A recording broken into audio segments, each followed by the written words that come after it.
তোমাদের একটা অ্যানাউন্সমেন্ট দিতে আসছি, সবাইকে জানাইছি, তোমাদেরও জানাইতে আসলাম। আমার বন্ধু সবাই তো চিনো না, তোমাদের সকল বিপদে ক্যাম্পাসের যত ইস্যু আছে সব সময় পাশে পাইছো।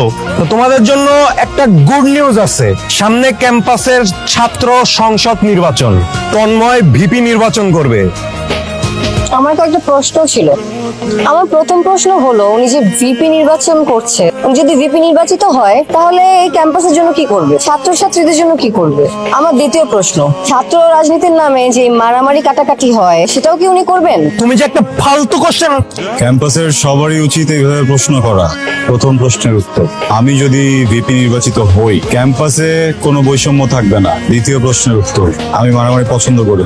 আমি ভিপি হওয়ার পরে এই ক্যাম্পাসে যদি কেউ মারামারি করে, সেটা আমার দলের হোক বা অন্য দলের হোক, যদি ক্যাডার পলিটিক্স প্র্যাকটিস করে, আমি তার ঘাড় চেপে ধরব। নাম কি? নেহা। সুন্দর। তুই তো বদনজর দিতেছিস। এরকম না। নাইস। এক মিনিট, তোরা কি করতে পাঠাইছি? তুই কি করতেছিস? তুই শূন্য মতো এই 10 মিনিটের ভিতরে ওরে আই লাভ ইউ কবি, নাইলে আমি এসে আই লাভ ইউ করে দিব।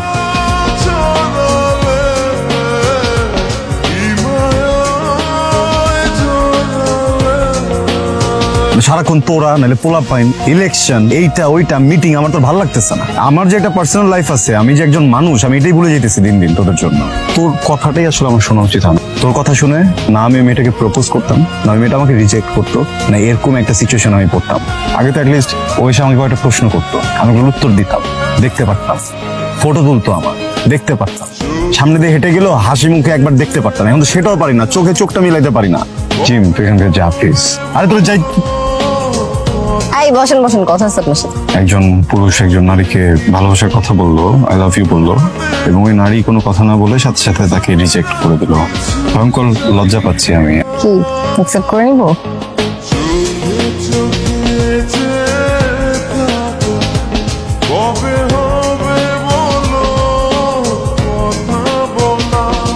যখন ধর ক্ষমতায় নাই তখন যতটা হাম্বল থাকবি, যখন ক্ষমতায় চলে আসছিস রেসপন্সিবিলিটিস গুলোর জন্য যখন মাথা নত করে থাকবি, কখনো সোজা তাকাবি না, নিচে তাকায় হাঁটবি। কথা বোঝা গেছে? হ্যালো, কি হয়েছে? কি হয়েছে? অনেক খারাপ একটা জিনিস হয়ে গেছে, ওকে মেরে 2 তলা থেকে ফেলে দিছে।